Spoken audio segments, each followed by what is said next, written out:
saya melakukan pengamatan terhadap kurikulum Cambridge dan kurikulum IB dengan mengkomparasikan kedua workbook atau student's book. Dan berikut adalah hasilnya. Dalam kurikulum Cambridge, konsep pecahan diperkenalkan dengan cara yang sangat matematis dan langsung ke simbol. Di awal sesi pembelajaran, siswa langsung dihadapkan dengan angka, notasi pecahan, dan perbandingan pecahan. Pemahaman dalam Learner's Book fokus pada menghitung, membandingkan, dan mengubah bentuk pecahan. Terdapat konteks konkret yang disediakan, yaitu membayangkan pembagian apel, tapi tidak ditekankan bagaimana konteks tersebut mengantar siswa memahami pecahan. Walaupun ada gambar seperti garis bilangan atau fraction wall, visual tersebut hanya berfungsi untuk mendukung perhitungan matematika, bukan untuk mengajak siswa menemukan makna pecahan. Karena itu, pembelajaran pecahan di Cambridge terasa abstrak sejak awal dan menuntut siswa berpikir langsung dalam kerangka matematika.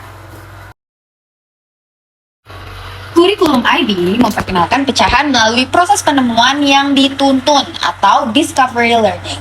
Materi di dalam buku tidak langsung meminta siswa menghitung, tapi mengajak mereka mengeksplorasi.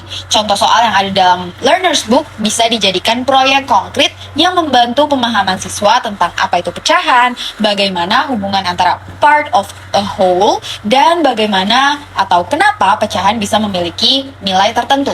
Dalam IB, konteks dan visual dapat digunakan sebagai alat utama untuk membangun pemahaman siswa. Simbol matematika baru digunakan setelah siswa memahami konsepnya. Karena itu, pembelajaran pecahan di IB terasa lebih bertahap dan lebih tersegmentasi antara aktivitas konkret, visual, dan abstraknya.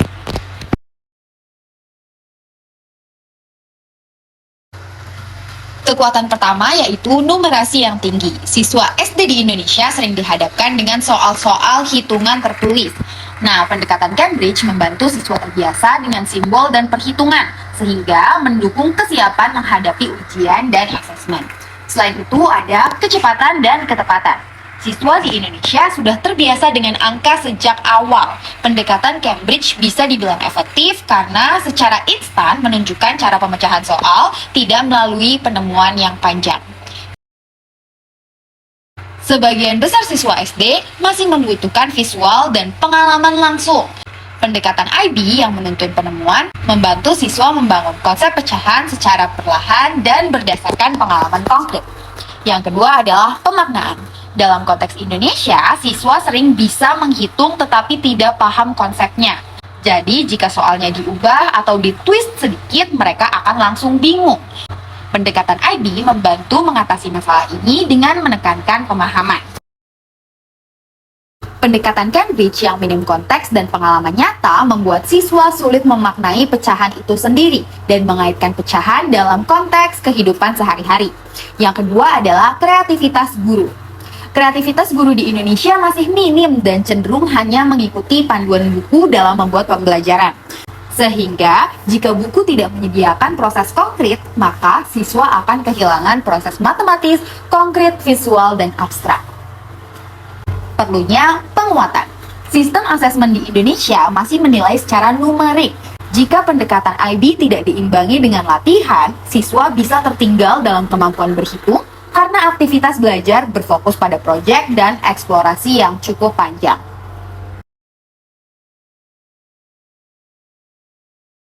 Pada konteks kelas yang disediakan, jumlah siswa tergolong besar, yaitu sebanyak 32 orang. Tentunya 32 siswa ini pasti memiliki kecepatan belajar yang berbeda dan kemampuan yang beragam. Kondisi kelas ini membutuhkan pendekatan pembelajaran yang mampu memfasilitasi perbedaan kemampuan siswa. Maka, saya memilih kurikulum IB yang saya rasa lebih sesuai karena pembelajarannya yang berbasis proyek.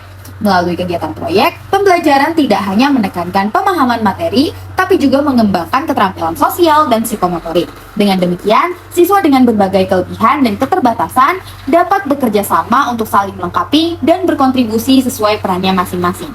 Sebaliknya, pendekatan Cambridge cenderung bersifat lebih abstrak dan sangat matematis, sehingga berpotensi memperkuat kesenjangan belajar di kelas yang besar dan karakteristik siswa yang beragam. Pertemuan pertama, pengenalan pecahan sebagai part of a whole. Guru menyediakan benda konkret dan meminta siswa membaginya dengan ukuran yang sama besar.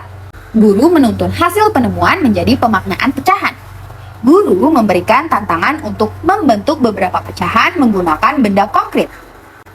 Pertemuan kedua, konkret ke visual. Guru menggambar hasil proyek yang sudah dilakukan siswa pada pertemuan sebelumnya. Siswa diminta mengurutkan potongan dari yang terbesar sampai yang terkecil berdasarkan visualnya. Guru mengenalkan istilah urutan pecahan. Pertemuan ketiga, visual. Guru menggambar garis bilangan 0 sampai 1. Siswa diminta menebak posisi pecahan. Guru menuliskan pecahan dan meminta anak menyimpulkan pecahan mana yang lebih besar. Pertemuan 4, abstrak. Penguatan materi dan latihan soal tentang pecahan. Pertemuan 5, konkret. Menggunakan canang sari sebagai pengantar materi penyederhanaan pecahan. Mengubah canang sari ke dalam bentuk visual. Pertemuan ke-6, abstrak. Penguatan latihan soal tentang pecahan.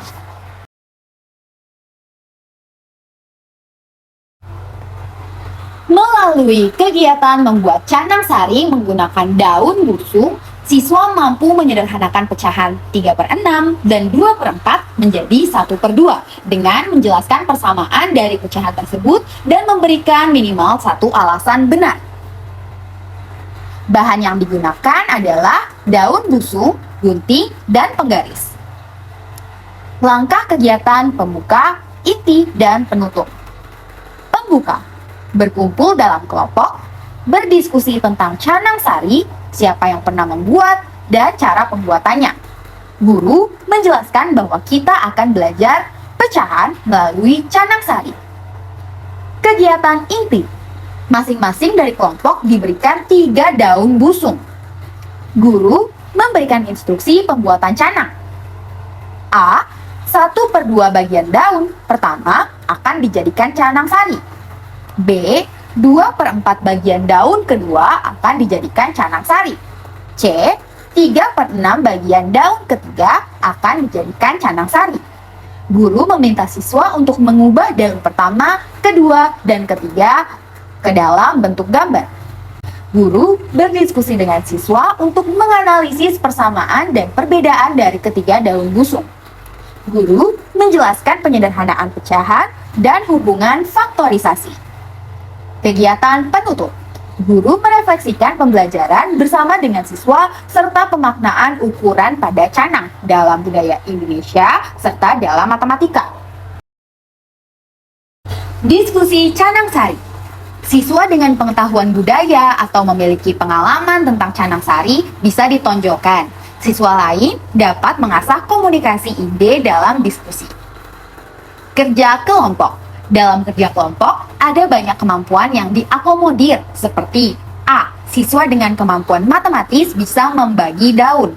B. Siswa dengan kemampuan psikomotorik bisa memotong daun dan membuat canang sari. C. Siswa dengan kemampuan menggambar bisa menggambar diagram atau visualisasi pecahan.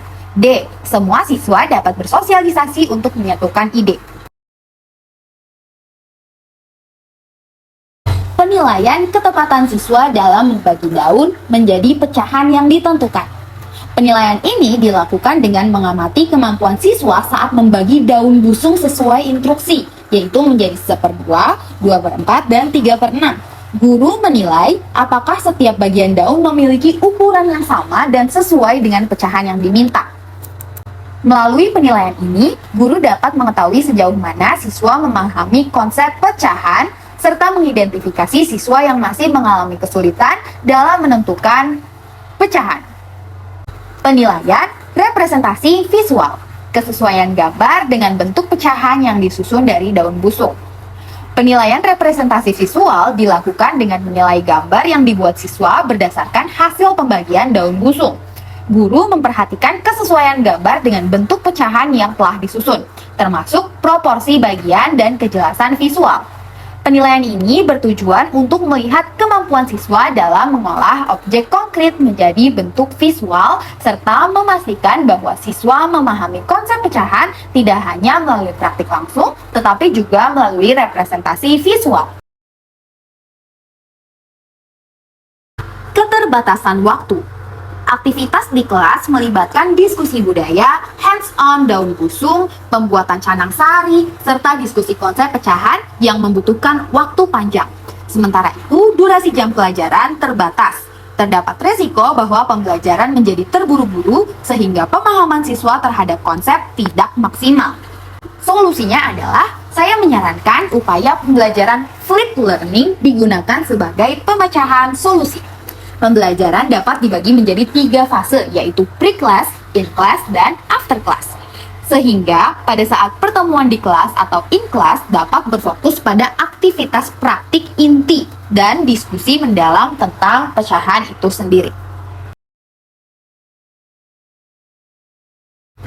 Melalui perancangan kegiatan ini, saya menyadari bahwa jika Indonesia serius dalam mengembangkan pembelajaran matematika berbasis CPA atau Concrete, Pictorial, and Abstract dan dihubungkan dengan konteks budaya, kurikulum di Indonesia berpotensi memiliki nilai yang sama atau bahkan lebih tinggi dari kurikulum internasional. Berdasarkan evaluasi terhadap 2 kurikulum yang saya lakukan di awal, belum ditemukan integrasi konteks budaya lokal maupun internasional dalam pembelajaran matematika yang dirancang. Pembelajaran masih berfokus pada konteks umum dan abstrak, sehingga peluang untuk mengaitkan matematika dengan kehidupan nyata siswa belum dimanfaatkan secara optimal. Oleh karena itu, pengembangan pembelajaran matematika berbasis CPA yang terintegrasi dengan konteks budaya atau kehidupan nyata siswa dapat dipandang sebagai sebuah kebaruan sekaligus kontribusi terhadap penguatan identitas dan relevansi kurikulum di Indonesia.